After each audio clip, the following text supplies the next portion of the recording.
त्या सर्व महामानवांना, महानायिकांना विनम्र अभिवादन करत, ज्यांच्यामुळे आपण मोकळा श्वास घेऊ शकतो आणि जे आपल्यासाठी घरसंसारावर तुळशीपत्र ठेवून या देशाच्या सीमा राखत आहेत, त्या तमाम वीर जवानांना, त्यांच्या वीर पत्नींना आणि वीर मातांना विनम्र अभिवादन करत, हा शिवसेनेचा वटवृक्ष ज्यांनी वाढवला, घडवला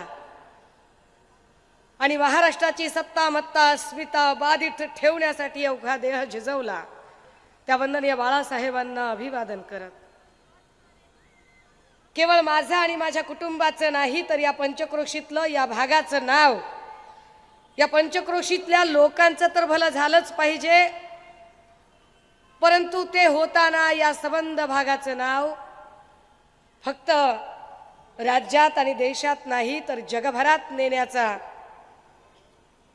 अहोरात्र ज्यांनी प्रयत्न केला ते स्वर्गीय आरोतात्या, त्यांनाही अभिवादन करते। या मंचावर उपस्थित राष्ट्रवादी काँग्रेस आदरणीय शरदचंद्रजी पवार साहेब, पक्षाचे जिल्हाध्यक्ष श्री प्रमोद पाटीलजी, माननीय भैयासाहेब इस्माईलजी, सुधाकरराव वाघजी एकलव्य संघटनेचे, तद्वतच महाजन साहेब, मोरसिंग भाऊ राठोड, ॲडव्होकेट संजयजी पाटील, अस्मिताताई पाटील, सुनीलजी पाटील, उद्धवजी, दीपक पाटील, मुकुंदजी सकपाळ, माझ्या समवेत उपस्थित झालेले बीड युवा सेनेचे अनिकेत शिंदे, समवेतच रुपेश शेटे, किशोर घुले, विशालजी, धनराजजी, सर्व डिजिटल तथा प्रिंट माध्यमांचे सर्व माननीय प्रतिनिधी आणि आपण सर्व भावांनो आणि बहिणींनो, निवडणुकांची रणधुमाळी चालू आहे। तब्बल 8 दिवसांपासून प्रचाराच्या फैरी सुरू झाल्या आहेत।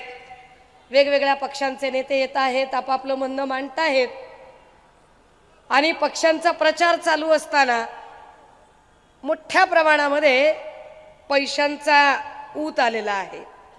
कित्येक ठिकाणी मी जेव्हा उमेदवारांना विचारते वेगवेगळ्या भागात की वातावरण कसं आहे, तेव्हा ते सांगतात ते वातावरण फार चांगलं आहे, पण पैसे फार ओततोय समोरचा माणूस।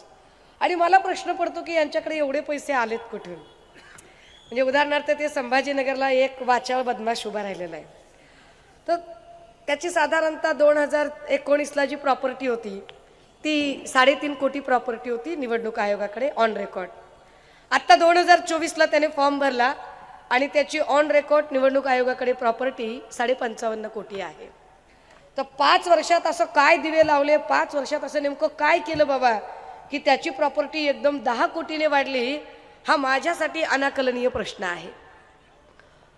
म्हणजे या लोकांनी इतका यांच्याकडे पैसा, इतका पैसा, मगाशी जे काहीतरी 3000 कोटी 4000 कोटी, तर 4000 कोटीला किती शून्य लागते तर आपल्याला कळत पण नाही। एवढ्याला पैसा आहे यांच्याजवळ, तो काय म्हणजे आप्पाचा विषय लय हार्ड आहे,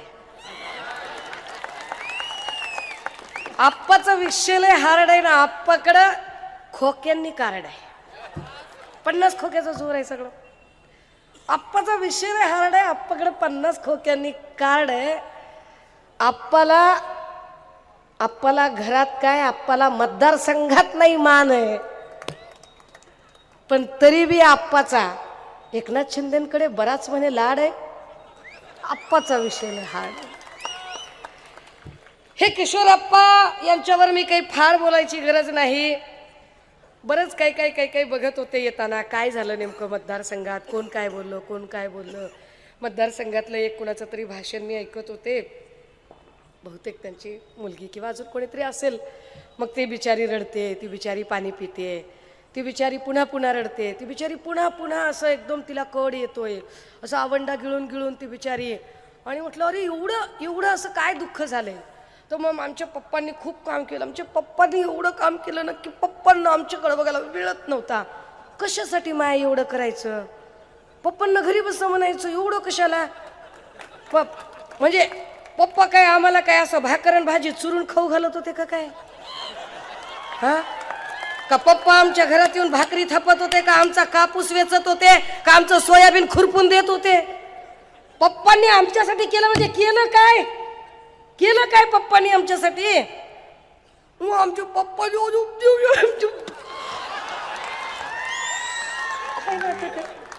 काय नाटक आहे? अरे 45 दिवसाची माझी लेक होती, सिझरियन झालं होतं माझं सिझर झालं आणि 45 दिवसाचं माझं बाळ होतं आणि मी एका रात्रीमध्ये दुबईला जाऊन परत आले होते. मला एक इंटरनॅशनलचा पेपर सादर करायचा होता आणि माझ्या लेकीचा मामा इथे विशाल मामा आहे, जो माझ्या लेकराला बाटलीने दूध पाजत होता. हे कधी सांगितलं नाही, पण ते आज ते भाषण ऐकून जरा. माझा वाढदिवस 8 तारखेला होता. तुम्ही सगळ्यांनी ऑनलाईन बघितलं असेल. माझं लेकरू घरी होतं आणि मी बाहेर प्रचारात होते. माझ्या लेकराचा वाढदिवस फेब्रुवारीमध्ये होता. मी मुक्त संवादात पायी फिरत होते आणि लेकरू माझं घरी होतं. काल माझ्या भावाच्या लेकराचा 2 वर्षाच्या बाळाचा वाढदिवस होता आणि तो भाऊ माझा प्रचारासाठी माझ्या सोबत आहे. आम्ही हे सांगत बसत नाही. का सांगायचं नाही? लोकांनी काही तुम्हाला आग्रह केला नाही, नसल जमत तर बसा घरात. कुणी काय लगन चिठ्ठी पाठवली होय तुम्हाला करण्यासाठी? तुम्हाला नाद आहे, तुम्ही करताय, संपला विषय. नाद आहे ना तुम्हाला, तर मग पुन्हा बोलून दाखवू नका मी हे केलं, मी ते केलं, मी असं केलं, मी तसं केलं. तुम्ही आयत्या पिठावर रेगुट्या मारायला बसलात ते सांगत नाही. आरव तात्यांनी जे उभं केलं होतं, आरव तात्यांना कधीही गद्दारीने स्पर्श केला नाही. आरव तात्यांचं सगळं आयुष्य निष्कलंक चारित्र्य म्हणून त्यांनी त्यांचं आयुष्य घालवलं. त्या आरव तात्यांच्या निष्कलंक चारित्र्याला डाग लावायचा पाप तुम्ही केलं. तुम्हाला अधिकार काय मिळतो आरव तात्यांचा फोटो लावायचा आणि त्यांचं नाव घ्यायचा? तुमच्यासारख्या गद्दारांनी त्यांचं नावही घेऊ नये, लायकी पण नाही तुमची. तुम्ही काय सांगता शहाणपण? राजे हो, मग ते काहीतरी सांगायला लागले की म्हणे शिंदे साहेब असं झालं तसं झालं. मग शिंदे साहेबांनी कुणासाठी काम केलं जरा पत्रकारांनी लक्षात घ्यावं. एक साधारणतः 3-4 दिवसापूर्वी कुठतरी भाषण चालू होतं आणि एकनाथ शिंदे असं म्हणाले की त्यांनी मला हलक्यात घेतलं म्हणून मी सरकार पाडलं. हलक्यात घेतलं म्हणले, उद्धव ठाकरेंनी मला हलक्यात घेतलं म्हणून मी सरकार पाडलं. हे मात्र बरोबर आहे त्यांचं, हे वाक्य बरोबर आहे त्यांचं. दादा हो, 2.5 वर्षाचा काळ उद्धव साहेबांना मिळाला. मी तुमच्या स्थानिकच्या प्रश्नावर जास्त येणार नाही, कारण वैशालीताईंनी फार त्याच्यावरती वेळ घालवला आणि त्या खूप विस्ताराने त्यावर बोलल्या. साधारणतः 2.5 वर्षाचा कार्यकाल उद्धव साहेबांना मिळाला. फेक नरेटिव्ह सारखा गोंडस शब्द जे देवेंद्र फडणवीस वापरतात, त्या देवेंद्र फडणवीसांनी खरं तर फेक नरेटिव्हचं महानिर्मिती केंद्र हे स्वतः देवेंद्र फडणवीस आहेत, ज्यांनी अनेक नरेटिव्ह इथं सेट करण्याचा प्रयत्न केला. त्या देवेंद्र फडणवीसांनी इथे एक त्यांच्या लावारिस पेड ट्रोलर्स आणि भक्तुल्यांनी 25 पैशाच्या हिशोबाने जे मेसेज पेरतात, त्यांनी एक गोष्ट सांगायला सुरुवात केली की मुख्यमंत्री पदाच्या काळात उद्धव साहेब घराच्या बाहेरच पडले नव्हते. एक नरेटिव्ह कसं सेट केलं जातं बघा, की उद्धव साहेब घराच्या बाहेर पडले नाही, उद्धव साहेब कुणाला भेटले नाही. उद्धव साहेबांचा काळ कोणता? उद्धव साहेबांचा काळ होता 20, 21, 22चे 5-6 महिने. या 20, 21 या 2 वर्षामध्ये फक्त पाचोरा नाही, फक्त महाराष्ट्र नाही, फक्त भारत नाही, अख्खं जग कोरोनाशी झुंज देत होतं. ज्या कोरोना काळामध्ये संबंध जगभरामध्ये सगळीकडे आपल्याला 3च नियम सांगितले जात होते की कोरोनापासून वाचायचं असेल तर काय करावं लागेल? 10 सेकंद हात धुत राहा, 30 सेकंद हात धुत राहा, डेटॉलने सतत हात धुत राहा, तोंडाला मास्क बांधा आणि गरज नसेल तर बाहेर घराच्या बाहेर पडू नका. शक्य तेवढं तुम्ही तुमचं काम घरातून करा, शक्य तेवढे मानवी संपर्क टाळा. हे 3च नियम होते ना. हीच गोष्ट मोदी सुद्धा सांगत होते ना. 22 जानेवारी मला अजूनही आठवतो तो दिवस की जेव्हा त्यांनी जनता कर्फ्यू मांडला होता आणि त्या जनता कर्फ्यूचं पालन संबंध राज्याने आणि देशाने केलं होतं. कशासाठी? की कुणीही घराबाहेर पडायचं नाही. अगदी लहान पोरांच्या शाळा ऑनलाईन भरत होत्या, है ना माय? आपल्याकडे लेकरांच्या शाळेच्या मोबाईलचे डाटे नव्हते माय भरायला. 4-4 लेकरांची शाळा असतील, मोबाईल एकच असायचा, तरी सुद्धा आपण ऍडजस्ट करू लेकरांच्या शाळा केल्या ना माय. आपण लेकरं मोबाईलवरच शिकवले. 2 वर्ष अनेक लोकांनी ऑफिसच्या मीटिंग्स ऑनलाईन केल्या. ऑनलाईन लोक बोलायची, नातेवाईकांना भेटायचं असेल तर व्हॉट्सअप कॉल चालू होते. अशा सगळ्या काळामध्ये या राज्याची काळजी घेतली ती कुटुंब प्रमुख म्हणून सन्माननीय पक्षप्रमुख उद्धव साहेबांनी आणि त्यांना साथ दिली होती आरोग्यमंत्री राजेश टोपे यांनी. या 2 माणसांनी जे काम केलं ते काम केंद्रातलं सरकार हे भाजपचं सरकार आहे, ते सरकार काँग्रेसचं नाही, ते सरकार आमचं नाहीये. पण केंद्रातलं सरकार भाजपचं असताना सुद्धा भारत सरकारने ठामपणे सांगितलं की सगळ्यात चांगलं काम कोरोनाच्या काळात जर कुणाचं झालं असेल तर ते महाराष्ट्र सरकारचं झालेलं आहे, ते उद्धव सरकारचं झालेलं आहे. 2 वर्ष हा माणूस अहोरात्र काम करत होता. आपल्याला आपल्या घरातल्या माणसासारखं त्या ऑनलाईन येऊन प्रत्येक गोष्ट सांगायचे, असं करा तसं करा, भाज्या टिकणाऱ्या विकत घ्या इथपर्यंत सांगायचे ते, की बघा भाजीपाला आणायला सारखे सारखे बाहेर पडू नका, कडधान्य वापरा, डाळी वापरा, त्याच्यात प्रोटीन असतं, त्याच्याने तुम्हाला ताकद मिळेल, मोड आलेली धान्य खा. किती बारीक बारीक गोष्टी ते समजावून सांगायचे. एवढं बारकाईनं आम्हाला कधी याच्या आधी कोणत्या नेत्याने सांगितलं नव्हतं. कोरोना संपला, पुढे काय झालं? पुढे उद्धव साहेब आजारी पडले. आजारपण इतकं भयंकर होतं, मणक्याचा आजार जडला, शरीराचा कुठलाही भाग हलत नव्हता, माणूस मृत्यूशय्येवर गेला. मृत्यूच्या दाढेमध्ये उद्धव साहेब होते. आदरणीय रश्मी वहिनी कावऱ्या बावऱ्या झालेल्या, त्यांच्या डोळ्यात काहूर, आपला नवरा, आपलं सौभाग्य, आपलं कुंकू मृत्यूच्या दाढेमध्ये आहे. आपली 2 लेकरं पंखाखाली घेऊन ती माऊली टुकुर टुकुर टुकुर त्या ICUच्या लाल दिव्याकडे बघायची की काय होणार आहे, आपला नवरा जगेल की वाचेल. तिच्या डोक्यात हे नव्हतं की सत्तेचं काय होईल, मुख्यमंत्री पदाचं काय होईल, त्या खुर्चीचं काय होईल. कारण अमृता वहिनीमध्ये आणि रश्मी वहिनीमध्ये फरक आहे दोघींमध्ये. त्या माऊलीला एवढंच बिचारीला पडलेलं की आपल्या नवऱ्याचं काय होईल, आपल्या सौभाग्याचं काय होईल. आपला नवरा आजारी आहे, तो मृत्यूच्या दाढेत आहे, तो मृत्यूशय्येवर झोपलेला आहे, काय करावं. पण त्याच वेळेला मुख्यमंत्री साहेबांकडे, उद्धव साहेबांकडे काय होतं? मुख्यमंत्री पद होतं. काय करायचं या मुख्यमंत्री पदाचं? मग त्यांनी जवळची काही माणसं बोलावले, काय करावं काय नाही. मग एका माणसावर नजर गेली. माणूस आला होता पोट भरायला म्हणून, मुंबईत आला होता. आधी पोट भरण्यासाठी रिक्षा चालवत होता. रिक्षा चालवणं ही चांगली गोष्ट आहे, ती कष्टाची गोष्ट आहे. कारण रिक्षा चालवायला सुद्धा प्रचंड कष्ट लागतात आणि कुठलंही काम कमी जास्त नसतं. प्रत्येक कामाचा एक मोठा सन्मान असतो. मग ते शिवसेनेच्या शाखेवर यायला लागले. बघता बघता बघता शिवसैनिक झाले, शाखा प्रमुख झाले. शाखा प्रमुख झाल्यानंतर मग हळूहळू विभाग प्रमुख झाले, मग नगरसेवक झाले, मग महापौर झाले, गटनेते झाले, आमदार झाले, मग नगर विकास मंत्री झाले. आणि करता करता करता उद्धव साहेबांचा स्वभाव भोळा, साधा सरळ माणूस. आणि मग काय करायचं? तर मग आदित्य दादांनी, वहिनींनी, सगळ्यांनी ठरवलं की चला आपल्या घरातला माणूस आहे, आपल्या हातचे चहा पोहे खाल्ले, मासाहेब मातोश्री मीनाताई ठाकरेंच्या हातचे चहा पोहे खाल्लेले आहेत, तर चला विश्वास टाकूया या माणसावर. आणि एक कागद सही करून दिला की राज्याचा कारभार करण्यासाठी कुणीतरी एक प्रतिनिधी पाहिजे. एक नेता, एक गटनेता म्हणून तो गटनेत्याचा कागद दिला. खरंच हलक्यात घेतलं उद्धव साहेबांनी. उद्धव साहेबांना त्याची काय म्हणजे हेच नव्हतं की असं काही पुढे होऊ शकतंय. तो कागद दिला, साहेब आजारी आहेत, ते मृत्यूशी झुंज देत आहेत आणि त्यांच्या आजारपणाचा गैरफायदा घेऊन देवेंद्र फडणवीसांनी फूस लावली आणि एकनाथ शिंदेंना ज्यांनी आम्ही हलक्यात घेतलं होतं त्या एकनाथ शिंदेंनी गद्दारी केली. समोरासमोर भिडला असतात, लढला असतात तर निश्चितपणे तुम्हाला बोलायला तोंड राहिलं असतं. इथे काहीतरी किशोर पाटलांच्या मंचावरून कुणीतरी शानपण आणि तत्वज्ञान पाजलत होतं, त्यांना ते माहिती असलं पाहिजे. बंड कशाला म्हणतात, उठाव कशाला म्हणतात? उठाव तेव्हा म्हटले असते जेव्हा 40 आमदार उठले असते, बाजूला गेले असते, पत्रकार परिषद घेतली असती, पत्रकारांना सांगितलं असतं की आम्हाला ही कार्यपद्धती मान्य नाहीये म्हणून आम्ही बाहेर पडत आहोत. पण तसं केलं नाही. 40 जण उठले आणि एक करून गुपचूप गुपचूप गुपचूप वाया सुरत गुवाहाटी रात्रीच्या अंधारात पळून गेले. जर तुम्ही सच्चे होतात, तुम्ही खरे होतात तर तुम्हाला अंधारात पळून जायची का गरज पडली? तुम्हाला कपडे बदलून तोंड झाकून, तोंड कुणाला झाकावं लागतं?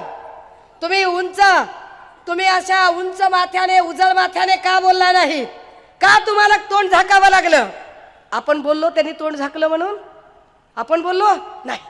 आपली भाऊजाई बोलली, आपली अमृता वहिनी बोलल्या. अमृता वहिनींनी सांगितलं हे देवेंद्रचा होडी बिडी घालायचा आणि गॉगल बिगल घालायचा, आणि तो जो होडी घालले आणि गॉगल घातली की तो रात्री अपरात्रीच जायचा, रात्रीच जायचा माणूस अंथरुणात नव्हतो. तो जर रात्रीला जायचा तर मी म्हणायची कुठे चाललास तू देवेंद्र? आपण बोललो का? हे कुणी सांगायचं? हे त्यांनीच सांगितलं. का तुम्हाला रात्रीच्या अंधारात जायची गरज पडली? तुम्ही सच्चे होता, तुम्ही इमानदार होता, तुम्ही उठाव करणारे होता, तर तुम्ही रात्रीच्या अंधारात कसे गेलात? तुम्ही रात्रीच्या अंधारात गेलात कारण तुमच्या पोटात पाप होतं, कपट होतं, कारस्थान होतं, षडयंत्र होतं. तुम्ही गद्दारी करणारे होता, तुम्ही विश्वासघात करणारे होतात, तुम्ही पाठीत खंजीर खुपसला होता. होय होय एकनाथ शिंदेजी, तुम्हाला उद्धव साहेबांनी खरंच हलक्यात घेतलं. तुमच्यासारखा माणूस एवढी गद्दारी करू शकतो आणि पाठीत खंजीर खुपसू शकतो याची उद्धव साहेबांना कल्पना नव्हती. मग ते आता पिक्चर काढायला लागले, धर्मवीर अमका ढमका काय काय काय पिक्चर. आम्ही पण पिक्चर काढणार होतो. आता आम्हाला एक सत्ता आल्यावर पिक्चर काढायचा आहे. आमच्या लहानपणी आम्ही बघितला होता अलीबाबा और 40 चोर. आता आम्हाला त्याचा सिक्वल 2 काढायचा आहे. सिक्वल 2 देवेंद्र बाबा और 40 गद्दार. आणि मग 40 गद्दारांमध्ये एका एका गद्दाराची स्टोरी, त्यात पाचोऱ्याच्या एका गद्दाराची स्टोरी. आता हे काय म्हणजे काय शहाण काय सांगतात हे. मग ते काहीतरी कोणी लाडकी बहीणवर बोललो. मी तुम्हाला सांगते माय बापाच्या इमानदारीनं, मी 17 जिल्हे फिरले बरं का, आणि 18वा जिल्हा आहे. प्रत्येक जिल्ह्यांमध्ये जाते, बायकांशी बोलते. बायका म्हणतात ताई त्याच्या 1500 टिकल्यावर कोणी बसलेलं नाही. इथं लेकरा बाळांचं शिक्षण राहिलंय, कापसाला पैसे नाही, सोयाबीनला भाव नाही, काय करायचंय त्याचं? कोण घेऊन बसले त्याच्या पैशाचा? काय विषय आहे? आणि बहीण अशी, बहीण जर खरंच लाडकी असेल तर बहिणीला दिलेलं कोणी काढत नसते. बहिणीला दिलेल्याची कोणी चर्चा करत नसते. चर्चा करतात का माय बहिणीला एवढं दिलं, बहिणीला तेवढं दिलं, बहिणीचं लग्न लावून दिलं, कुणी बोलत नसते. हे बोलणारे लोक जे असतात. आणि खरंच जर एवढी लाडकी बहीण आणि बहिणीबद्दल प्रेम असेल आणि खरंच तुम्हाला जर बहिणीबद्दल आस्था आणि आपुलकी असेल तर किशोर पाटील तुम्ही ठणकावून सांगायचं होतं की माझं आणि माझ्या वैशूचं नातं हे लहानपणापासूनचं नातं आहे. ती माझी लाडकी बहीण आहे. मी 2 वेळा आमदारकी भोगली आरो तात्यांच्यामुळे. जर माझ्या बहिणीला आता आमदार व्हायचं असेल तर मी माझ्या लाडक्या बहिणीसाठी हसत हसत माघार घेतो आणि करतो माझ्या बहिणीला आमदार. हा बहिणीला म्हणजे 1500 टिकल्या आणि तुम्हाला म्हणजे 15 आणि 15 दुने 3,000 कोटी. काय धंदा आहे हा? म्हणजे आम्ही एवढे का काय? आम्हाला काही कळतच नाही. आम्ही येडे और तुम्हीच शाने क्या? काय धंदा आहे दादा हो? ह्यांना लाडकी बहीण काही कळत नाही. हे फक्त मतदानासाठीचं नाटक चाललेलं आहे. कारण ज्या माणसाने लाडकी बहीण सभागृहाच्या पटलावर योजना जाहीर केली होती ना त्याच माणसाने लोकसभेमध्ये आपल्याच बहिणीच्या विरोधात उमेदवार दिला होता. काय बोलतात हे? त्याच्यामुळे ह्यांना ह्याच्यावर बोलायचा अधिकारच नाहीये. जे स्वतःच्या बहिणीला परेशान करू शकतात, स्वतःच्या बहिणीची बदनामी करू शकतात. आपली बहीण बापाचं छत्र गेल्यानंतर ती एकटी पडली आहे, ती अरे ती एकाकी झुंज देते. आपल्या बहिणीला आपण साथ दिली पाहिजे, त्याच्या ऐवजी तिला त्रास कसा द्यायचा असा विचार करणारी माणसं हे कुणाचेच भाऊ असू शकत नाहीत. ज्या आरव तात्यांचा फोटो लगेच रडायला सुरू. अरे काय नाटक आहे हे? काय नाटक आहे? तुम्हाला एवढा आरव तात्यांबद्दल प्रेम आहे, आपुलकी आहे, आदर आहे तर तुम्हाला कळायला पाहिजे होतं की आरव तात्यांनी निर्मल सीड्ससाठी काय केलंय काय नाही ते. तुम्हाला कळायला पाहिजे होतं की आरव तात्यांनी अख्खं आयुष्य वाहिलं. हे निर्मल सीड्स म्हणजे आरव तात्यांचं दुसरं अपत्य आहे. हे आरव तात्यांचं दुसरं अपत्य आहे जे लेकरासारखं सांभाळलं. आणि त्या निर्मल सीड्स मध्ये आज एक नाही, जेव्हा हजारो कर्मचारी काम करतात त्यावेळेला त्यांचं कुटुंब सुद्धा त्याच्यावर चालतं. आरव तात्यांचा आशीर्वाद त्या लेकरांवर आहे आणि ती जे हजारो कुटुंब आहेत त्या कुटुंबाचा आशीर्वाद आरव तात्याच्या लेकीवर आहे. परंतु तुम्ही कसले भाऊ? उलट तुम्ही काय केलं? तुम्ही डी गँगची हात मिळवणी केली. D for Devendra. तुम्ही त्यांच्याशी हात मिळवणी केली. ऊर्जा मंत्री देवेंद्रजी, तुम्ही निर्मल सीड्स बंद करायचा प्रयत्न करावा. तुम्ही निर्मल सीड्सला तुम्ही 6.5 कोटीची नोटीस पाठवता.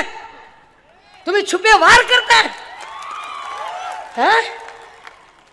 अरे जर ती ऍग्रिकल्चर इंडस्ट्री आहे तर ऍग्रिकल्चर इंडस्ट्री मधला जो काही इलेक्ट्रिसिटीचं जे युनिट आहे तो युनिट रेट हा सबसिडाइज युनिट रेट असतो.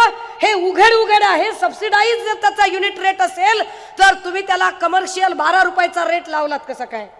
आणि तुम्हाला आतापर्यंत जाग आली नाही, तुम्ही त्याच्या स्थापनेपासून ते आतापर्यंतची एकूण 6.5 कोटीची नोटीस तुम्ही ते निर्मल सीड्स बंद पाडायचा प्रयत्न करता. तुम्ही निर्मल सीड्स बंद पाडता म्हणजे एका वैशाली सूर्यवंशीला त्रास देत नाही. तुम्ही निर्मल सीड्स बंद पाडायचा प्रयत्न करता म्हणजे त्या निर्मल सीड्स मध्ये काम करणाऱ्या हजारो लोकांच्या, हजारो कुटुंबाच्या पोटावर पाय द्यायचा प्रयत्न करता. लाज वाटत नाही तुम्हाला? हजारो लोकांच्या पोटावर पाय देताना तुम्ही विकासाच्या बाता मारता, तुम्ही विकासाच्या गप्पा मारता.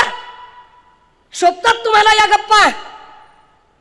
मागेही म्हटलं होतं, आप्पा गप्पा मारणं बरं नसतं.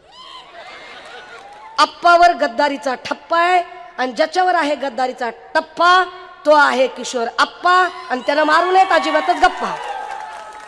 तुम्ही काय शहाणपण सांगायला लागलात? तुम्ही काय पद्धतीने बोलायला लागलात?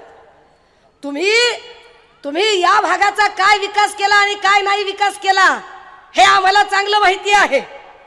या भागातलं स्टेडियमची जागा असेल, या भागातली उद्यानाची जागा असेल, या भागातली व्यापारी संकुलाची जागा असेल, या भागातली शासकीय दवाखान्याची जागा असेल, या सगळ्या जागांचे जे रिझर्वेशन आहे ते सगळं रिझर्वेशन रद्द करून, खरं तर एकदा जर जागा रिझर्व झाली, आरक्षण पडलं तर कमीत कमी 20 वर्ष ते आरक्षण निघत नाही. पण 5 वर्षाच्या आत तुम्ही ती आरक्षण काढली आणि 5-5 वर्षाच्या आत आरक्षण काढून त्या जागा कमर्शियल रेटने विकायचा तुम्ही डाव केला. तुम्ही शहाणपण सांगता, तुम्ही विकासाच्या बाता मारता. तुम्हाला नैतिक अधिकार तरी आहे का बोलायचा? आणि तुम्हाला साथ देतोय कोण? तर या सगळ्या जागा ज्या गोरगरिबांच्या विकासासाठीच्या जागा, त्या जागांचं आरक्षण रद्द करायचा अधिकार कुणाला मिळतो? नगर विकास खात्याला मिळतो. आणि नगर विकास खातं कुणाच्या हातात? तर पुन्हा एकनाथ शिंदेच्या हातात. म्हणजे तुमची कशी मिलीभगत आहे, तुम्ही काय मिलीभगत पद्धतीने काम करता. तुम्हाला वाटतं की तुम्ही पाचोऱ्याच्या जनतेला वेड्यात काढू शकाल, पण नाही, या वेळेला ते करणं शक्य होणार नाही. राजे हो, का ही निवडणूक महत्वाची आहे आणि का आपल्याला या निवडणुकीमध्ये सत्ता बदल करून घ्यायचा आहे, तर त्याचं नीट कारण आपण समजून घेतलं पाहिजे की गेल्या 2.5-3 वर्षामध्ये ज्या पद्धतीने लॉ अँड ऑर्डरच्या सगळ्या धज्जे उडून गेलेल्या आहेत. लॉ अँड ऑर्डर नावाची गोष्टच राहिली नाही. जात आणि धर्म आणि जातवादावर तर आता काही बोलायलाच राहिलं नाही. मगाशी आमचे आदिवासी विकास संघटनेचे दादा इथं बोलत होते आणि त्यांनी सुधाकर वाघ भाऊंनी सांगताना सांगितलं की आदिवासींची इथली लोकसंख्या 37,000 तुमचं इथलं मतदान आहे, पण 37,000 मतदान असणाऱ्या या लोकांच्या तोंडाला पानं कुणी पुसली? आदिवासी समुदायाचा अपमान कुणी केला? राजे हो, कोरोनाच्या काळात सुद्धा बल्कने एवढे मृत्यू झाले नव्हते. कोरोनाच्या काळातही हॉस्पिटलमध्ये इतके बल्कने मृत्यू झाले नव्हते. एकीकडे उत्तर प्रदेशमध्ये प्रेत कोरोनातली नदीवर तरंगत होती, दुसरीकडे गुजरातमध्ये प्रेत रस्त्यावर जाळली जात होती, आणि नेमकी त्याच वेळेला महाराष्ट्रात मात्र प्रत्येक प्रेताला त्याच्या जात धर्माच्या इतमामानुसार त्याचे अंतिम संस्कार होत होते. पण कुठल्याच हॉस्पिटलला एका रात्रीत एवढाले मृत्यू होणं हे कोरोना काळात सुद्धा झालं नव्हतं. पण पोस्ट कोरोना काळात, कोरोना होऊन गेल्यानंतर, एकनाथ शिंदे मुख्यमंत्री झाल्यावर, तानाजी सावंत आरोग्यमंत्री झाल्यावर मात्र बल्कने मृत्यू सुरू झाले. घाटीच्या रुग्णालयामध्ये एका रात्रीमध्ये 28 मृत्यू झाले. नांदेडमध्ये एका रात्रीमध्ये 14 मृत्यू झाले. इकडे ठाण्यामध्ये, कळव्यामध्ये, एकनाथ शिंदेच्या बालेकिल्ल्यामध्ये एका रात्रीत 32 मृत्यू झाले. नांदेडला जेव्हा एका रात्रीत एवढे मृत्यू झाले त्याला जबाबदार खरं तर इथला आरोग्यमंत्री तानाजी सावंत. कारण काय करतील तिथला स्टाफ तरी? अरे साधं कुणाला जखम झाली आणि एखाद्या ऍक्सिडेंटचा पेशंट आला तर ब्लड पुसायला कॉटन जिथे नाहीये, जिथे साध्या साध्या इंजेक्शन्स आणि गोळ्या उपलब्ध नाहीयेत, तिथे काय करायचं? कसं या लोकांनी का सर्व्हाइव्ह करायचं? परंतु आपलं अपयश झाकण्यासाठी शिंदे गटाच्या एका गद्दार खासदाराने, हेमंत पाटलांनी, तिथे असणारे डीन आमचे आदिवासी डॉक्टर, त्यांना मैला साफ करायला सांगितला, त्यांना संडासचं भांडं साफ करायला सांगितलं. का? तुम्ही तुमचं अपयश झाकण्यासाठी एका आमच्या आदिवासी डॉक्टरवर हा अन्याय करता. त्या आदिवासी डॉक्टरला तुम्ही शौच साफ करायला सांगता आणि वर्ण मखलाशा कळता की तुम्ही दबंग खासदार आहात. आदिवासी समुदाय हे विसरलेला नाही. आदिवासी समुदायाच्या हे पक्क लक्षात आहे. तीच गत या पाचोऱ्यामधली आहे. पाचोऱ्यात एका दलित वृद्ध महिलेचा मृत्यू झाला. स्मशानभूमीमध्ये नेताना काय काय त्रास झाला हा इथला दलित समाज जाणून आहे. मी त्याही वेळेला इकडे आलेली होते. मुकुंद दादा, तुम्ही साक्षीला आहात. काय पद्धतीने एका दलित महिलेच्या स्मशानभूमीच्या अंत्यविधीच्या वेळेला काय पद्धतीनं किशोर पाटील आणि त्याच्या लोकांनी गुंडागर्दी केली, जातीवाद केला आणि दलित समाजाला स्मशानभूमीत जाऊ देणार नाही म्हटले. तुम्ही आम्हाला शहाणपण सांगता आणि विकासाच्या गप्पा सांगता आणि स्टेजवरून इमोशनल ड्रामे करता, मेलोड्रामॅटिक भाषेमध्ये बोलता. तुम्ही सांगायचं शहाणपण काय? कुठल्या प्रकारचा तुम्ही विकास करता? कुठल्या प्रकारचे तुम्ही आतापर्यंत प्रश्न सोडवलेले आहेत? म्हणजे जागा राखीवच्या तुम्ही डी रिझर्व करून टाकल्या. ते आत्ता मला कोण भेटले? महाजन साहेब भेटले, पत्रकार साहेब. या पत्रकार साहेब जरा दिसू देत लोकांना. कोण आहे ते? एक बातमी लावली फक्त किशोर पाटलांच्या विरोधात. बातमी लावल्यावर या माणसाला शिवीगाळ केली जाते, या माणसाला जीवे मारण्याची धमकी दिली जाते, हाणामारी केली जाते. तुम्ही शहाणपण सांगता. म्हणजे तुमची गद्दारी तर नसा नसा तुमच्या गद्दारी भिनलेली आहेच आहे. तुमच्या गद्दारीचा इतिहास तर पाचोराकरांना माहीत आहेच आहे. पण तुमची गुंडागर्दी आणि तुमचे जातीवादी दृष्टिकोन सुद्धा या लोकांना माहीत झालेले आहे की तुम्ही किती दहशतवाद करता. शिंदे गटाच्या सगळ्या आमदारांनी एक आणि एकच काम केलं. सत्तेत आल्यानंतर त्यांनी सगळ्यात पहिलं काम जर काही केलं असेल तर त्यांनी एवढंच केलं की आपल्या आपल्या पोलीस स्टेशनला, आपल्या आपल्या ज्युरिडिक्शन मध्ये आपल्या मर्जीतला पीआय आणायचा आणि त्या पीआयला ड्युटीवर ठेवायचं. आणि पीआयने काय करायचं? कुणीही 302 वाला आला, 307 वाला आला, 354 वाला आला, 376 वाला आला तरी आधी फोन करायचा. मग शेठजीला करतील, मग भटजीला करतील, मग आप्पाला करतील. आता शेठजी भटजी पण राहिले नाही. वाटतं शेठजी तर राहिलेच नाही. भटजी बऱ्यापैकी दुरावले गेलेले आहेत आणि किटल्या आहेत थोड्या खळखळ खळखळ करणाऱ्या, किटल्या पण बऱ्यापैकी नाराज आहेत. पण मग त्यांना फोन करायचे आणि पीआयने विचारायचं, किटली साहेब, किटली साहेब काय करता? आप्पाचा फोन लागत नाही, FIR घेऊ का नको घेऊ? त्यांनी सांगितलं तरच FIR घ्यायची, त्यांनी नाही सांगितलं तर FIR घ्यायची नाही. आणि ही पद्धत एकट्या पाचोऱ्यात नाही, ही पद्धत गद्दार गँगच्या प्रत्येक आमदाराने आपापल्या पोलीस स्टेशनमध्ये केली. दादा हो, म्हणून ही निवडणूक गरजेची आहे की हे गुंडागर्दी, हा दहशतवाद, हे सगळं संपवण्यासाठी म्हणून ही निवडणूक प्रचंड गरजेची आहे. राजे हो, गेल्या 2.5 वर्षात कुठलीही नोकर भरती झाली नाही. आरोग्य भरती नाही झाली, कृषी सहाय्यक भरती नाही झाली, जिल्हा परिषद नगर परिषदेच्या ज्युनियर क्लर्क सिनियर क्लर्कच्या जागा परीक्षा निघतात. परीक्षा निघतात, फॉर्म निघतात, फॉर्म भरतो आपण, पेपर देतो आणि होतंय काय? आम्ही फॉर्म भरतो, पेपर देतो, सगळं होतंय, घरी लेकरू येते, दुसऱ्या दिवशी पेपरला बातमी पेपर फुटला. किती पेपर फुटले दादा? 65 पेपर फुटले. 70 मधले 65 प्रकारचे पेपर फुटले. का फुटले 65 प्रकारचे पेपर? कारण सगळी परीक्षा पद्धती जी आधी कधी परीक्षा सरकारी यंत्रणा घेत होत्या, आता ती परीक्षा सरकारी यंत्रणा घेत नाही. आता परीक्षा खाजगी ठेकेदारांना दिल्या. खाजगी ठेकेदार आणि वेंडर पद्धतीने काम करणाऱ्या लोकांना परीक्षा पद्धती आणि नोकर भरतीचं काम दिलं. आणि हे खाजगी ठेकेदार त्यांना वाटेल त्या माणसाला, जो मर्जीतला असेल त्याला बाजूला घेतात आणि त्याला हळूच पेपर सुमडीतनं देतात आणि मग पेपर फुटीची प्रकरणं वाढतात. ठेकेदारी दिली होती कुणाला? मी मागेही म्हटलं, पुन्हा सांगते, ठेकेदारी दिली त्यांनी. आत्ताही ऑन रेकॉर्ड गुगल करा, सर्च करा, शोधा. ऑन ही वेंडिंग पद्धतीने आणि ठेकेदारी पद्धतीने जी परीक्षा पद्धती भरायला दिली होती, ही जी नोकर भरती करायला दिली होती, ती दिली होती BVG क्रिस्टल कंपनीला. BVG क्रिस्टल कंपनी कुणाची? प्रसाद लाडची. प्रसाद लाड कुणाचा? देवेंद्र फडणवीसांचा. देवेंद्र फडणवीस कुणाचे? भाजपचे. आणि भाजप कुणाची? अदानी अंबानी. भाजप अदानी अंबानीची. गोरगरिबाचं कोण आहे? मग गोरगरिबांचं कोण? ते काल परवा, मला खरंच राज ठाकरेवर अजिबात बोलायची इच्छा होत नाही, कारण त्या माणसाला स्वतःला काय करायचंय तेच कळलेलं नाही. हा माणूस एवढा कन्फ्यूज आणि एवढा निगेटिव्ह थॉट प्रोसेसचा राजा आहे की याला काय करायचं आयुष्यात तेच कळलेलं नाही.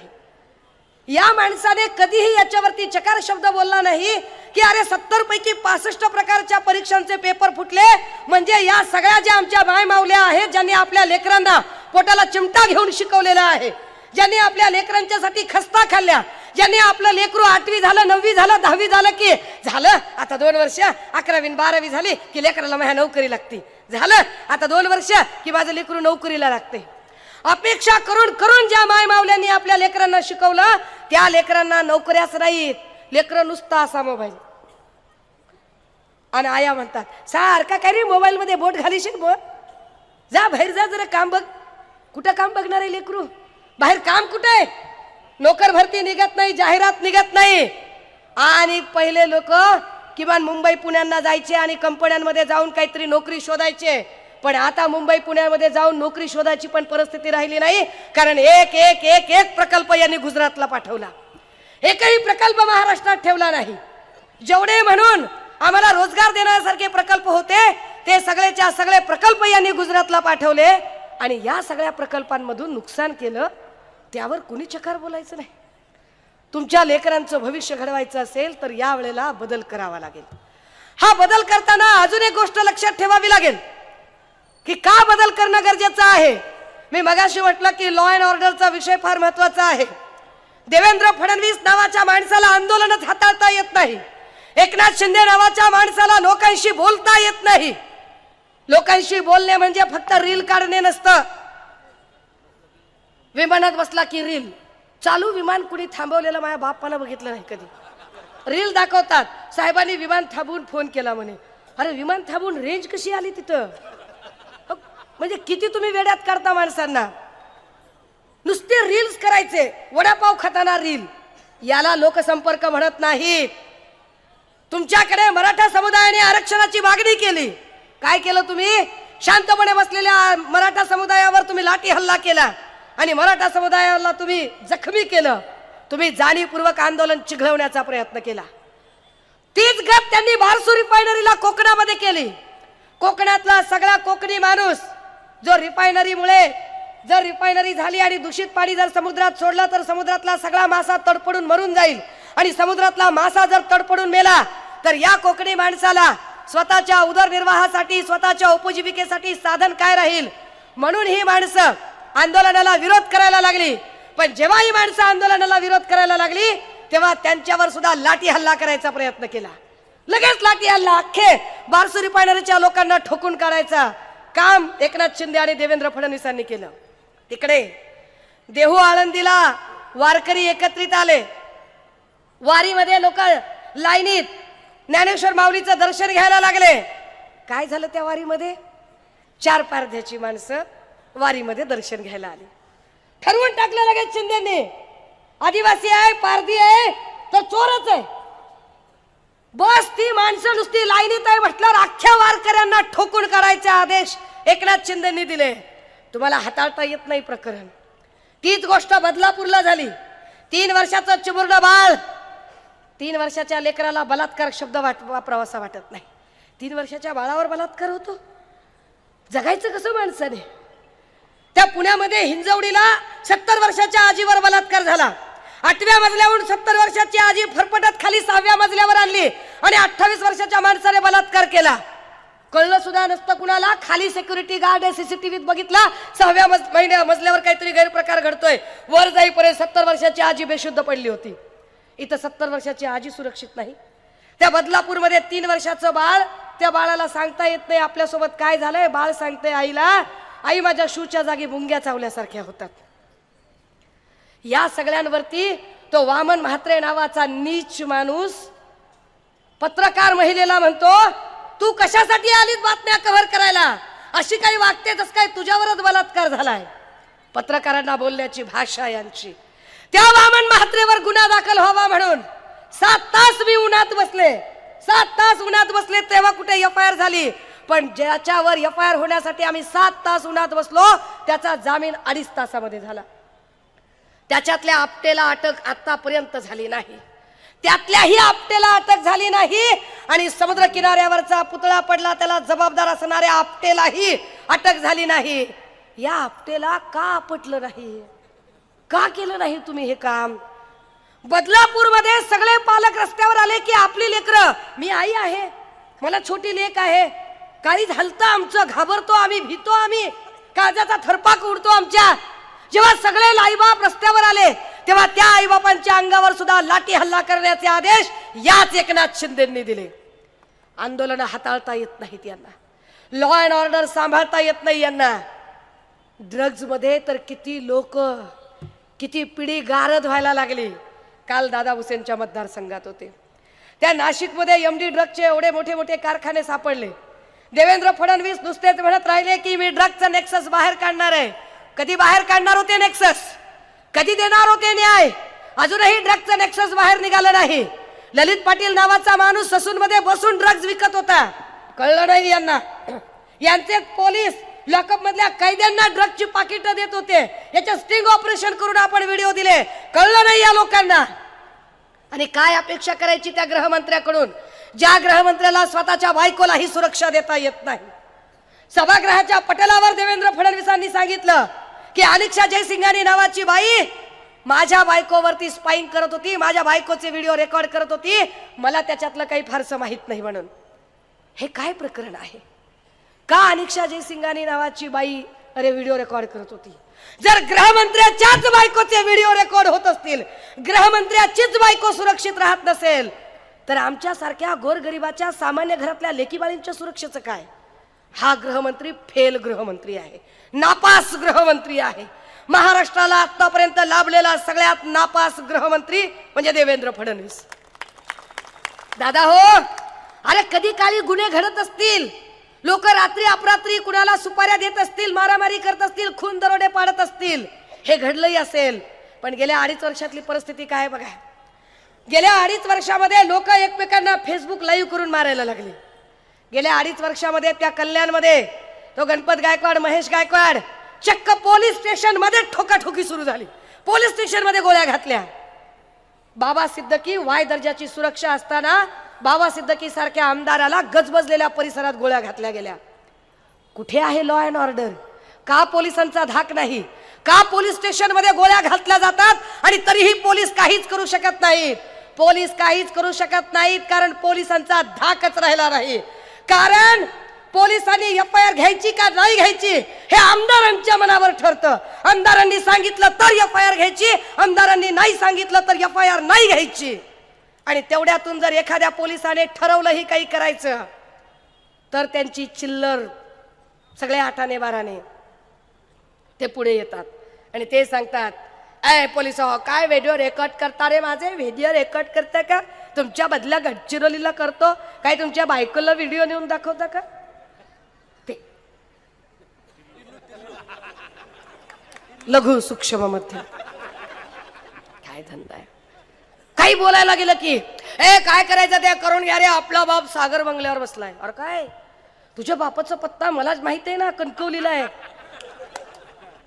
कणकवलीला बाप राहतो, तू पत्ता सागर बंगल्याचा सांगतो? बापाचा पत्ता विसरलेल्या औलादी. दादा हो, एवढं महाराष्ट्राचं राजकारण कधी रसातळाला गेलं नव्हतं. एवढं महाराष्ट्राचं राजकारण कधी अस्थिर आणि वाटोळं झालं नव्हतं. या महाराष्ट्रातला मराठा, साळी, माळी, कोळी, तेली, तांबोळी, आतार, बागवान, सुतार, लोहार, कुंभार, रामोशी, बेरड, बेस्तर, बेलदार, माकडवाले, अस्वलवाले, दरवेशी, पारधी, आराधी, भराडी, गोंधळी, जोशी, घिसाडी, कैकाडी, ही सगळी माणसं गुण्या गोविंदानं गावगाड्यात एकत्र राहत होती. पण या माणसांमध्ये जाती जातीचं विष पेरलं ते एकनाथ शिंदे आणि देवेंद्र फडणवीसांनी. या लोकांना काय सांगतायत, आम्ही 1500 दे आणि बोलतात कसे, ए पैसे आले का? आले का? पैसे आले का? पैसे आले का? आले का? काय तुझ्या बापाचे दिलेस काय? पैसे आले का म्हणजे काय बापजाद्याची प्रॉपर्टी लुटून दिली का? पैसे आले का म्हणजे पैसे कुठले होते? पैसे आमच्या जीएसटीचे, पैसे आमच्या टॅक्सचे पैसे. काय एकनाथ शिंदेनी तापोळ्याची जमीन विकून दिले नाही किंवा देवेंद्र फडणवीसांनी काही नागपूरचा रेशीम बागेतला बंगला विकून दिले नाही किंवा अजित पवारांनी काही बारामतीची प्रॉपर्टी विकून दिली नाही आणि किशोर पाटलांनी पण काही स्वतःचा बंगला विकून पैसे दिले नाही. काय पैसे आले का? पैसे आले का तोंड घेऊन विचारता. आमच्या कष्टाचे पैसे आमच्या बहिणींना मिळाले, बिघडलं कुठं? पण आमच्या बहिणींना तुम्ही 1500 टिकल्या देऊन आमच्या बहिणी तुमचं ऐकतील होय? हा, अरे मुळात त्यांना 1500 टिकल्या द्यायच्या ऐवजी जर त्यांच्या सोयाबीनला भाव दिला असता, कापसाला भाव दिला असता, तर कशाला 1500 ची गरज पडली असती? काय परिस्थिती आहे? 3300 सोयाबीनची पट्टी आणि सोयाबीनच्या बॅगचा एकरी खर्च तो चाललाय 3500च्या पर्यंत आणि भाव मिळायला लागला 3100 3200. जगायचं कसं माणसाने? काय सांगत होती हीच बदमाश माणसं? कृषी दिंड्याकडून देवेंद्र फडणवीस सांगत होते की आम्ही सत्तेत आल्यावर सोयाबीनला भाव 6,000 देऊ आणि कापसाला भाव आम्ही 10,000 रुपये देऊ. झाला? नाही झाला. अरे उलट ते सत्तेत असताना जो 4,800चा भाव होता तो 3,300च्या खाली गेला. मला आनंद आणि अभिमान आहे की सन्माननीय पक्षप्रमुख उद्धव साहेब मुख्यमंत्री असताना पहिल्यांदा या राज्यामध्ये सोयाबीनचा भाव 6,500 पर्यंत गेला आणि कापूस आम्ही 10,000 काय 12,500 घेतला. मला आनंद आणि अभिमान आहे की सन्माननीय पक्षप्रमुख उद्धव साहेब मुख्यमंत्री असताना इथल्या शेतकऱ्यांचा सरसकट 7 कोरा करण्यासाठी कर्जमाफी त्यांनी दिली होती. काय केलं या लोकांनी? आम्हाला फसवलं. 1 रुपयात आरोग्य विमा म्हटले, 1 रुपयात कृषी विमा म्हटले. आमच्या विम्याचे पैसे मिळालेच नाही आम्हाला. विमा कंपन्यांचं तुम्ही भलं केलं पण आम्हाला तुम्ही काहीच दिलं नाही. इथं पोलीस भरतीची लेकरं आंदोलन करत होती. ह्यांच्या कुणी घेतल्या होत्या पावसाळ्यात पोलीस भरतीच्या परीक्षा? अरे पोलीस भरतीला ग्राउंड असतं, पोलीस भरतीला ग्राउंडची मैदानी चाचणी असते आणि तुम्ही भर पावसामध्ये मैदानी चाचणी ठेवता. त्या मैदानामध्ये नुसते पावसांचे खड्डेच्या खड्डे भरलेले. बरं पोरं फुटपाथवर झोपतील, पोरींनी कुठे झोपायचं? पोरींना झोपायची जागा नाही. काय करायचं त्या लेकरांनी? 2-4 लेकरं त्या दिसरड्या रानामध्ये पडून जायबंदी झाले, कायमचे अपंग झाले. काय उपयोग? तुम्ही केलं काय इथल्या लेकरांच्यासाठी? उमेदची संघटना, राज्यभरात उमेद संघटना आहे. या संघटनेच्या गावागावात 2-2, 3-3 प्रतिनिधी आहेत. विचारा उमेदच्या कर्मचाऱ्यांना, अजूनही त्यांचे पगार दिले नाही. एकाही उमेदच्या कर्मचाऱ्याला पगार मिळाला नाही. अंगणवाडीच्या आमच्या बहिणी काम त्यांच्याकडून चिकार जनावरासारखं काम करून घेता. का अंगणवाडीच्या बहिणींचे तुम्ही पैसे दिले नाही? आमच्या आशा वर्कर असणाऱ्या बायका नाही दिले आशा वर्करचे पैसे. आमचे भारती सारथी महाज्योतीला संशोधन करणारी पोरं, या भारती सारथी महाज्योतीचा सगळा पैसा, हा सगळ्याचा सगळा पैसा तुम्ही तुमच्या जाहिरातबाजीवर उधळला. तुम्ही आम्हाला शहाणपण सांगता? किशोर पाटील, तुम्हाला ओपन चॅलेंज आहे. ते नावावरच्या कोट्या करणं बंद करा. सुषमा अंधारेचं आडनाव अंधारे असलं तरी सुषमा अंधारे तुम्हाला दिवसा उजेड दाखवायला तयार आहे.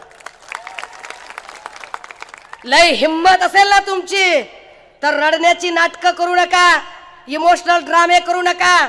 बायका पुढे करून इमोशनल ड्रामे आणि रडणं बंद करा.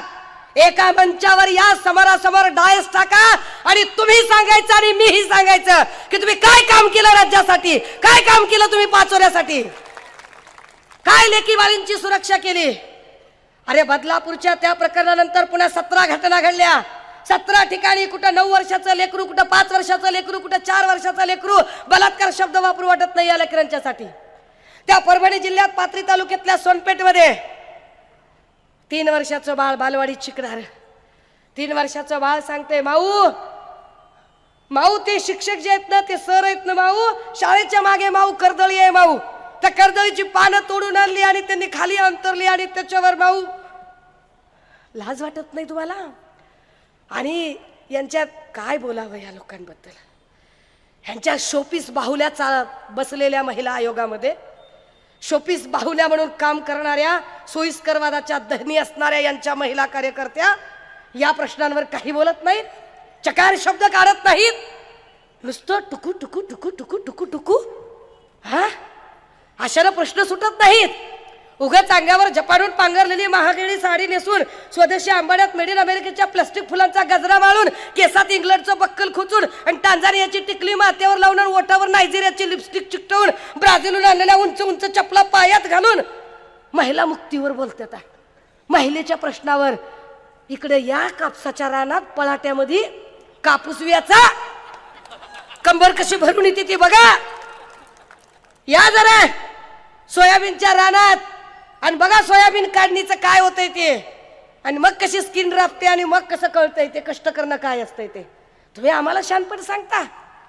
महाराष्ट्र सगळा रसातळाला नेला, सगळे उद्योग तुम्ही कंगाल भूक कंगाल करून टाकलं महाराष्ट्राला. इथे सगळी गुन्हेगारी आणि दहशत माजवून टाकली. आणि नुसती जाहिरात, नुसती जाहिरात. टीव्ही लावली की जाहिरात, टीव्ही लावली की एक बाई येते छोटासा मोबाईल वर दाखवते, लाडक्या बहिणीला 1500 रुपये साडी घ्यायला दिले, माझा भाऊ मुख्यमंत्री. जाहिरात जणू ह्याच्या आधी तिला लुगडच नव्हतं.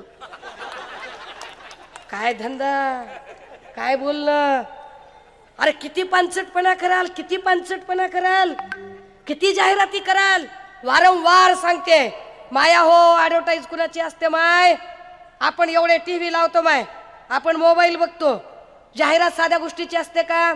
जाहिरात दुधाची नसते, तुपाची नसते, काजूची, बदामाची, मनुक्याची, पुस्तकाची, कीर्तनाची, योगकर्माची. कशाची जाहिरात नसते? जाहिरात कशाची असते? जंगली रमी प्याव ना महाराज. जाहिरात कशाची असते? खूप जमेगा रंग जो मिल बैठेंगे 3 यार, आप मैं और बैक पाइपर सोडा. जाहिरात बोलो जुबा केसरी. जाहिरात वाईट गोष्टींची असते. हे शिंदे आणि फडणवीस दोघं बी इतके वाईट विचारांचे आहेत की या वाईट विचारांच्या लोकांनी हा महाराष्ट्र नासून टाकलाय. हा महाराष्ट्र असा नव्हता. का सत्ता बदल हवा आहे? का महाराष्ट्रात बदल हवा आहे? महापुरुषांचा सन्मान राखण्यासाठी सत्ता बदल हवा आहे. महापुरुषांचा. माझ्याकडून प्रत तिकडे राहिली, मी सोबत आणू शकले नाही. देवेंद्र फडणवीस म्हणाले की राहुल गांधीजी यांच्या हातात एक लाल पुस्तक होतं आणि ते म्हणाले की हे लाल पुस्तक काय आहे? हा लाल रंग अर्बनी नक्सली रंग आहे, हा शहरी नक्षलवादाचा रंग आहे. देवेंद्र फडणवीस, तो लाल रंग आणि ती लाल प्रत ज्याला तुम्ही शहरी नक्षलवाद म्हणालात, ते लाल पुस्तक साधं पुस्तक नाहीये. या देशामधल्या माणसाने घर कसं घ्यावं, शिक्षण कसं घ्यावं, आरोग्य विमा कसा उतरवावा, गाडी कशी खरेदी करावी, घर कसं बांधावं, प्रमोशन कसं मागावं, आरक्षण कसं मागावं, जगावं कसं, मरावं कसं, पुरावं कसं, या प्रत्येक गोष्टीचा कायदा सांगणारं भारतीय संविधानाचं पुस्तक आहे ते. तुम्ही त्या पुस्तकाचा अपमान करता. तुम्ही भारतीय संविधानाचा अपमान करता. तुम्ही नुसता संविधानाचा अपमान केला नाहीत फडणवीसजी, तुम्ही हे संविधान लिहिणाऱ्या विश्वरत्न डॉक्टर बाबासाहेब आंबेडकरांचा सुद्धा तुम्ही अपमान केला आणि त्या अपमानाचा बदला घ्यावा लागेल. काय सांगत होते ते मोदी वगैरे सगळे लोक? अच्छे दिन तो कुठं गेले की ते अच्छे दिन काय नाही की त्यालाच माहिती. आता 1500ची जाहिरात करायला लागले. बात कितने की तय हुई थी? बात 15 लाख की तय हुई थी. वायदा 15 लाखाचा होता आणि 1500 देता आणि त्याच्यात बी एवढं मिरवता. जरा तरी काय काय पद्धतीचं राजकारण करता तुम्ही, काय काय पद्धतीने तुम्ही मांडणी करता. या सगळ्यांच्या मध्ये जर आपण नीट समजून घेतलं तर इथल्या महिलांना सुरक्षा देण्यासाठी, इथल्या युवकांना सक्षम करण्यासाठी, इथल्या नोकर वर्गाला महाविकास आघाडीने हे ठरवून घेतलं की आपण सत्तेत आल्यावर काय करायचं. महाविकास आघाडीने सत्तेत आल्यावरचं पहिलं काम हे ठरवून घेतलंय की जेव्हा कधी आम्ही सत्तेत येऊ तेव्हा पहिलं काम हे करू की आम्ही जुनी पेन्शन योजना पुन्हा पूर्ववत लागू करू, जे अत्यंत महत्त्वाची आहे. जुनी पेन्शन योजना यासाठी राज्यभरातले लोक आमचे आंदोलन करत आहेत.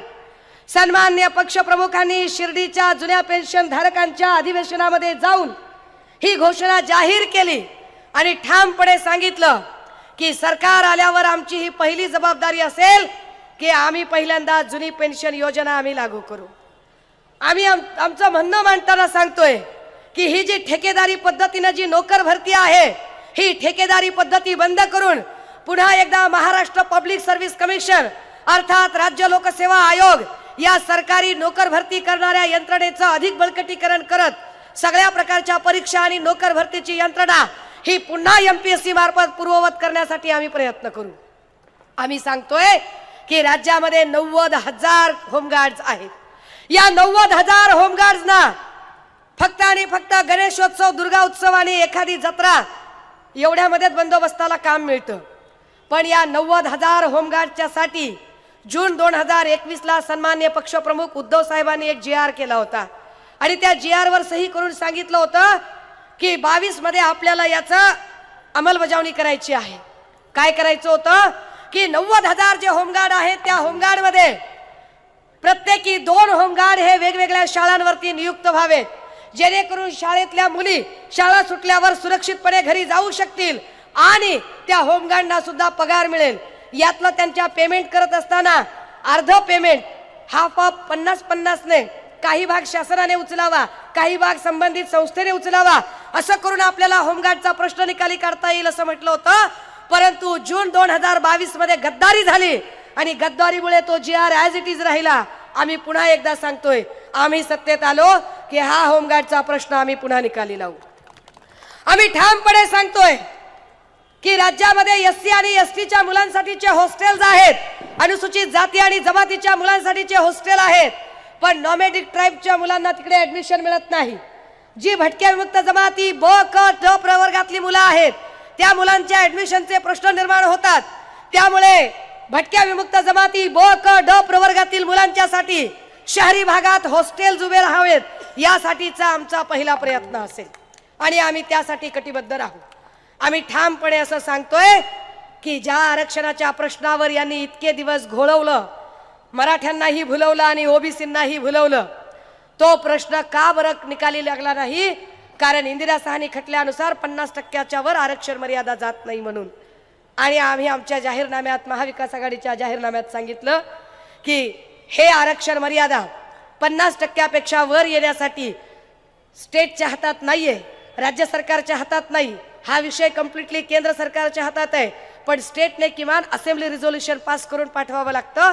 महाविकास आघाडी ही जबाबदारी घेतं की आमचं सरकार सत्तेत आल्यावर आम्ही 50% आरक्षणाची मर्यादा वाढवण्यासाठी म्हणून इथे असेंब्ली रिझोल्यूशन पारित करण्यासाठी प्रयत्न करत राहू।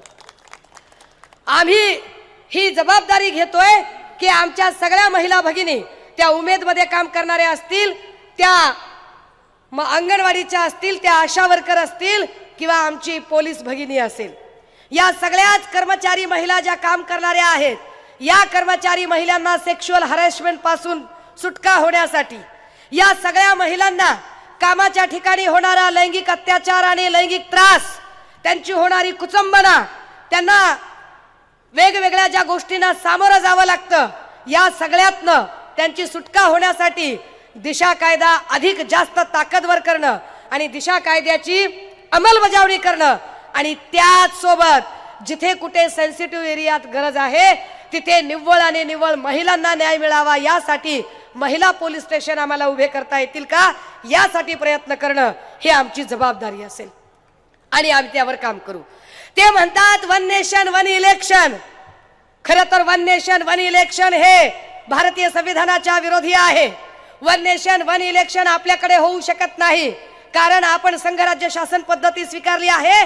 आपल्याकडे राज्यसभा, लोकसभा, विधानसभा, विधान परिषद, महानगरपालिका, नगरपालिका, जिल्हा परिषद, पंचायत समिती, ग्रामपंचायत असं वेगवेगळ्या स्तरावर इलेक्शन होतं, एकच इलेक्शन होऊ शकत नाही। तरीही मोदी म्हणतात 1 नेशन 1 इलेक्शन, कारण त्यांना हुकुमशाही पद्धत आणायची आहे। आम्ही म्हणतो 1 नेशन 1 इलेक्शन नाही, आम्ही सत्तेत आल्यावर 1 नेशन 1 एज्युकेशन पद्धतीने आम्ही काम करू। इथल्या टाटा, बिर्ला, अंबानीच्या लेकरांना ज्या पद्धतीचं शिक्षण मिळतं त्याच पद्धतीचं, त्या क्वालिटीचं शिक्षण आमच्या गोरगरिबाच्या लेकरांना सुद्धा मिळालं पाहिजे, यासाठी महाविकास आघाडी कटिबद्ध असेल।